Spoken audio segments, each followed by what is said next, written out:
Salut les négociants, aujourd'hui on se retrouve pour une nouvelle vidéo. Une vidéo assez spéciale puisque là on est dans la rue, hein. Je sais pas si t'as vu, tu vois, là c'est pas un décor, c'est pas un fond vert, hein. Là je suis dans la vraie vie. Waouh, lol. Bref, ce qu'on va faire c'est que je vais vous faire visiter le Havre, et puis voilà, hein, c'est lol, avec un petit peu d'historique parce que hein, c'est quand même les anecdotes, on va pas se mentir.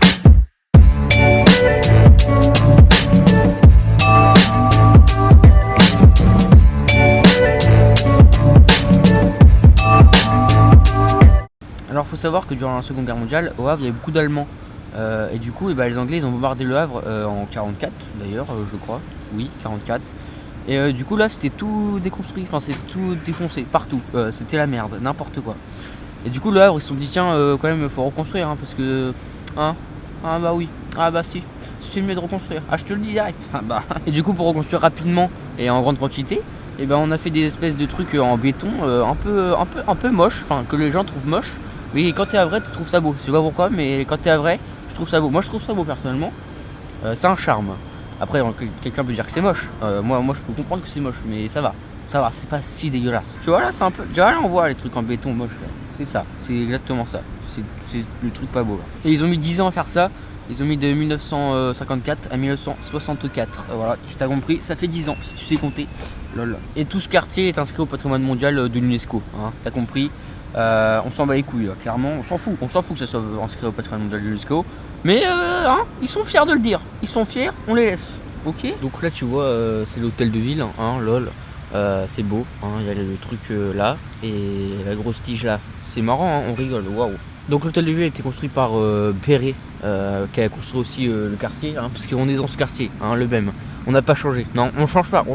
Donc c'est Perret et Jacques Tournant qui ont fait l'hôtel de ville, voilà, qui a été construit entre 1952 et 1958. Voilà, ça a pris 6 ans, hein, si tu comptes encore les maths, hein, la référence aux maths toujours.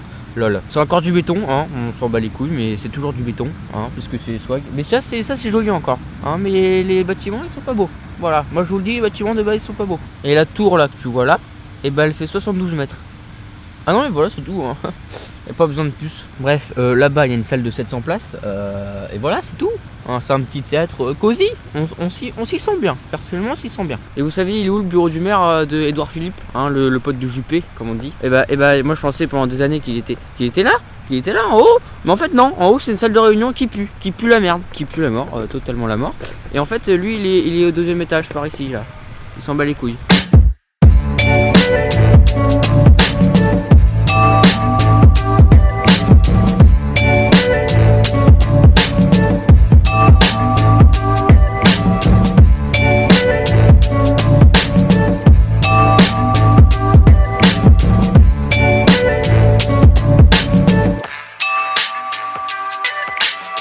Donc là c'est le volcan, lol, hein, c'est un centre culturel à Skip.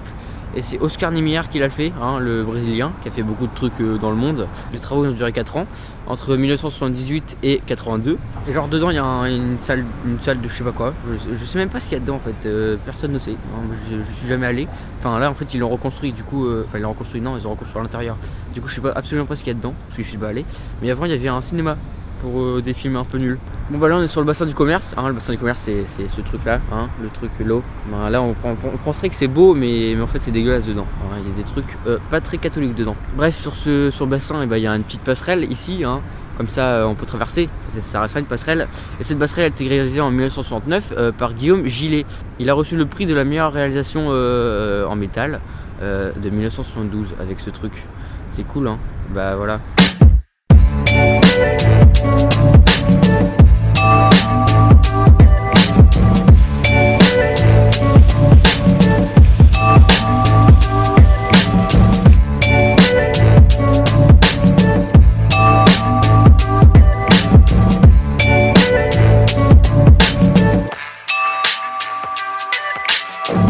Voilà on est à l'église Saint-Joseph, hein. Vous n'allez pas beaucoup entendre parce qu'il y a les voitures derrière. Mais bon c'est pas grave, hein, on va essayer, de toute façon normalement j'ai un bon micro. Lol. Voilà. L'église Saint-Joseph. Bref, cette église a été conçue par Auguste Perret et Raymond Audigier. À la mort de Perret en 54, Raymond s'est dit tiens c'est un peu relou, hein, je suis tout seul, je vais me faire aider de quelqu'un. Et du coup il a fait appel à Georges Brochard pour l'aider, voilà, comme un poteau. Les travaux ont commencé en 51 et ont fini en 57. Et voilà, c'est cool, hein, ça dure pas trop longtemps, c'est rapide. Et puis voilà, on a une petite tour de 107 mètres. Hein. Ah oui, ah bah c'est plus grand que la tour de là-bas. Hein. Là-bas c'était que 70 mètres à peu près. Là c'est 107 mètres. Enfin je sais pas 70 mètres, c'était 72 mètres. Bon ça a été fini en 57 mais bon c'était pas vraiment fini hein. Du coup les gens ils ont commencé à prier là-dedans en 59. Voilà 2 ans après. Au calme, au plus grand des calmes, les gens ils priaient Dieu ou quelqu'un d'autre. De 2003 à 2005 il y a eu plein de travaux de rénovation qui ont coûté 1,6 million d'euros. Hein. On n'est pas aux États-Unis, hein, c'est pas dollars, c'est euros. Et ça fait mal au cul je pense mais bon hein, c'est beau, on va pas se mentir, hein, c'est pas dégueulasse.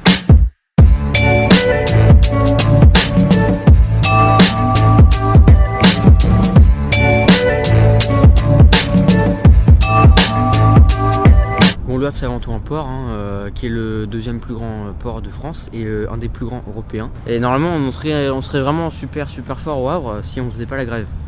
Mais vu qu'ici on fait beaucoup la grève, et ben voilà.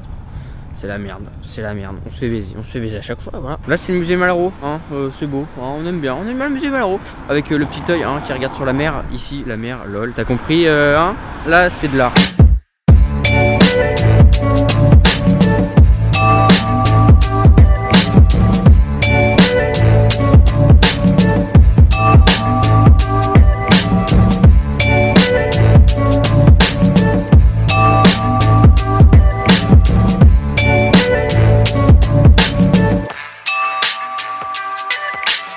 Tu vois la plage du Havre, tu vois elle est cool et tout, on peut faire plein de trucs et tout, à part que l'eau est à 10 toute l'année mais bon ça on s'en fout. Mais par contre il y a un truc qui est vraiment relou, vous l'entendez maintenant, c'est que les gars se sont dit tiens on va mettre des galets au Havre, hein, des petits galets, comme ça c'est bien, on va bien avoir mal aux pieds, ah ça c'est bien, ah ça c'est une super bonne idée hein. Bon je sais qu'on choisit pas mais bon c'est un peu relou, je sais pas pourquoi, il y a des galets au Havre mais c'est relou. Si j'aurais dû me renseigner d'ailleurs, je pense qu'il y a un truc géologique qui se cache là-dessous, hein, je pense. Mais clairement là pour l'instant j'en bats les couilles hein. C'est juste un peu relou, voilà.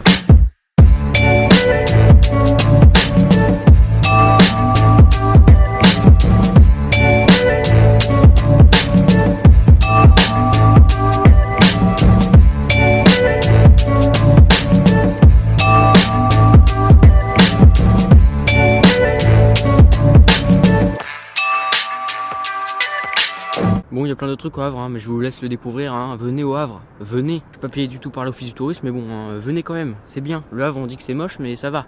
C'est pas trop moche. Et en plus, ça a son charme. C'est plutôt cool. Il y a plein de trucs à faire. Bon, bref, si ce concept t'a plu, en même temps anecdote et en même temps vlog, et ben n'hésite pas à lâcher ton gros pouce bleu, à t'abonner bien sûr. Et je vous laisse avec ce paysage.